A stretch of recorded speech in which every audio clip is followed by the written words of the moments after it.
Part second है झांसी की रानी की समाधि पर सुभद्रा कुमार चौहान द्वारा लिखित ये कविता है। काव्यखंड से चैप्टर नंबर 9। आपको पता है ये हिंदी क्लास 10 का है। इसमें हम लोग पद्यांशों की संदर्भ सहित व्याख्या देखेंगे। तो यहाँ पे पहला पद्यांश दे रखा है, इस समाधि में छिपी हुई है एक राख की डेरी, जल कर जिसने स्वतंत्रता की दिव्य आरती फेरी। यह समाधि यह लघु समाधि है झांसी की रानी की, अंतिम लीला स्थली ही है लक्ष्मी मर्दानी की। यही कहीं पर बिखर गई है वह भाग्य विजय माला सी, उसके फूल यहाँ संचित है यह स्मृति साला सी। सहे वार पर वार अंत तक लड़ी वीर बाला सी, आहुति से गिर चढ़ी चिता पर चमक उठी ज्वाला सी। ये आपका कई बार एग्जाम में पूछा गया है, जैसे कि आप देख पा रहे हैं 2019, 2009, 11, 12, 15, 17, आगे भी 19, 20 में और 22 में भी पूछा गया था। तो ये आपके लिए बहुत ही इम्पोर्टेंट हो जाता है, तो इसको आप अच्छे से तैयार कर लीजिएगा। परीक्षा पॉइंट ऑफ व्यू से ये आपके लिए इम्पोर्टेंट क्वेश्चन है। कुछ यहाँ पे शब्द दे रखे, इसका हम अर्थ देखेंगे। जैसे कि दिव्य का अर्थ होता है अलौकिक, लीलास्थली का अर्थ है कर्म स्थली, मर्दानी का होता है पौरुष युक्त आचरण करने वाली, भग्न का अर्थ होता है टूटी हुई, फूल का अर्थ होता है अस्थियाँ, संचित का अर्थ होता है एकत्रित, स्मृतिशाली का अर्थ होता है स्मारक या स्मृति भवन, और वार का अर्थ होता है आघात। संदर्भ में आपको लिखना होगा प्रस्तुत काव्य पंक्तियाँ हमारी पाठ्य पुस्तक हिंदी के काव्यखंड में संकलित है। श्रीमती सुभद्रा कुमार चौहान की कविता झांसी की रानी की समाधि पर शीर्षक से अवतरित है। यह कविता उनके त्रिधारा नामक काव्य संग्रह से ली गई है। ध्यान में रखेंगे आगे वाले जितने भी प्रसंग रहेंगे सभी में ये संदर्भ, आने वाले जितने भी पद्य हैं सभी पद्यों के लिए यह संदर्भ यही सेम रहेगा, तो आपको नोट डाउन कर लेना है। प्रसंग में लिखेंगे, इन पंक्तियों में रानी लक्ष्मीबाई ने बलिदान के महत्व पर प्रकाश डालते हुए उनके प्रति भावपूर्ण श्रद्धांजलि अर्पित की है।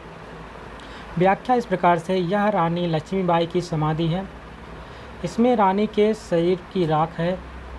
रानी ने अपने शरीर का बलिदान देकर के यहीं पर स्वतंत्रता की आरती उतारी थी। यह छोटी सी समाधि लक्ष्मीबाई के महान त्याग और देशभक्त की निशानी है। यही स्थान रानी की जीवन लीला का अंतिम स्थल है, जहां रानी ने पुरुषों जैसी वीरता का प्रदर्शन करके स्वयं का बलिदान कर दिया।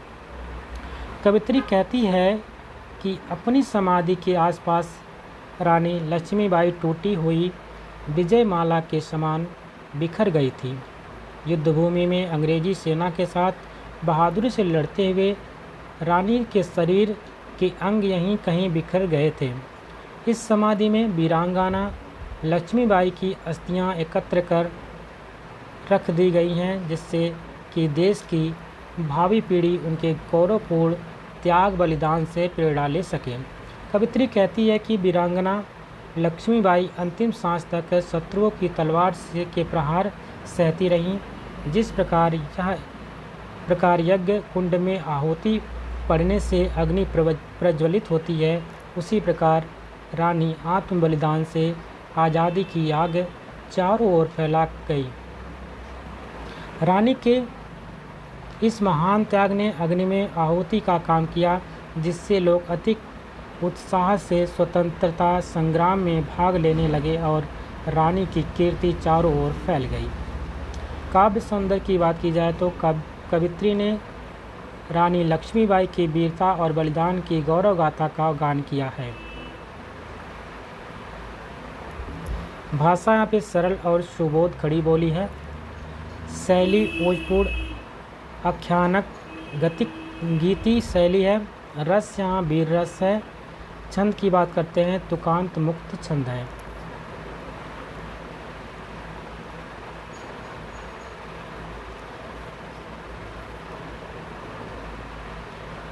गुण की बात करते हैं तो प्रसाद और ओजगुण है। शब्द शक्ति की बात करते हैं तो इसमें अभिधा शब्द शक्ति है। अलंकार यहीं कहीं डैश में ज्वाला सी में उपमा अलंकार, उदाहरण देने में दृष्टांत, आरती और फूल में श्लेष और सर्वत्र में अनुप्रास एवं रूपक अलंकार है। सेकंड आपका पद्यांश है, बढ़ जाता है मान वीर का रण में बलि होने से, मूल्यवती होती सोने की भस्म यथा सोने से, रानी से भी अधिक हमें यह समाधि है प्यारी, यहाँ निहित है स्वतंत्रता की आशा की चिंगारी। मान का अर्थ होता है सम्मान, रण का अर्थ है युद्ध, मूल्यवती का अर्थ होता है मूल्यवान, निहित का अर्थ होता है रखी है। प्रसंग इस प्रकार से इन पंक्तियों में कवित्री कहती है कि देश के गौरव की रक्षा के लिए अपना बलिदान करने से रानी का महत्व और अधिक बढ़ गया है। व्याख्या है, कवित्री कहती है कि स्वतंत्रता पर बलि होने से वीर का सम्मान बढ़ जाता है। रानी लक्ष्मीबाई भी युद्ध में बलिदान हुई, अतः उनका सम्मान उसी प्रकार और भी अधिक बढ़ गया जैसे कि सोने की अपेक्षा स्वर्ण भस्म अधिक मूल्यवान होती है। यही कारण है कि रानी लक्ष्मीबाई की यह समाधि हमें रानी लक्ष्मीबाई से अधिक प्रिय है, क्योंकि इस समाधि में स्वतंत्रता प्राप्त की आशा की एक चिंगारी छिपी हुई है, जो आग के रूप में फैल करके पराधीनता से मुक्त होने के लिए देशवासियों को सदैव प्रेरणा प्रदान करती रहेगी। काव्य सौंदर्य में लिखेंगे हम लोग, कवित्री ने लक्ष्मीबाई की समाधि से स्वतंत्रता प्राप्ति की प्रेरणा प्राप्त करने के लिए युवकों का आह्वान किया है। भाषा सरल एवं खड़ी बोली है, शैली ओजपूर्ण व आख्यानक गति शैली है, रस वीर है, वीर रस, छंद तुकांत मुक्त है, गुण ओज एवं प्रसाद है, शब्द शक्ति अभिधा है। और अलंकार की बात करते हैं तो बढ़ जाता डैश डैश में सोने से, दृष्टांत आशा की चिंगारी में रूपक और अनुप्रास है। भाव समय की बात की जाए तो कवित्री के समान ही ओज के कवि श्याम नारायण पांडे भी देश हित में अपना सिर कटवा देने वाले को ही सच्चा वीर मानते हैं। जो देश जात के लिए शत्रु के सिर काटे कटवा भी दे, उसको कहते हैं वीर, आन हित अंग अंग छटवा भी दे।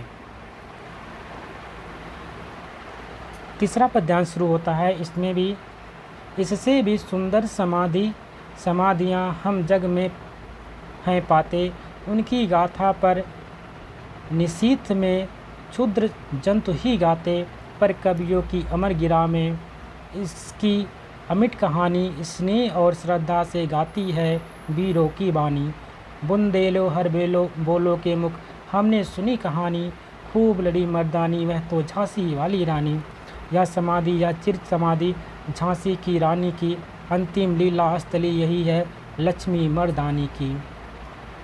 उत्तर में लिखेंगे, यहाँ पे पहला कुछ शब्दों का अर्थ देखेंगे, जैसे कि निशीथ का अर्थ होता है रात्रि। निशीथ का अर्थ क्या होता है? रात्रि। क्षुद्र का अर्थ होता है तुच्छ या छोटे छोटे। जंतु का अर्थ होता है प्राणी या कीड़े कह सकते हैं। गिरा का अर्थ होता है वाणी।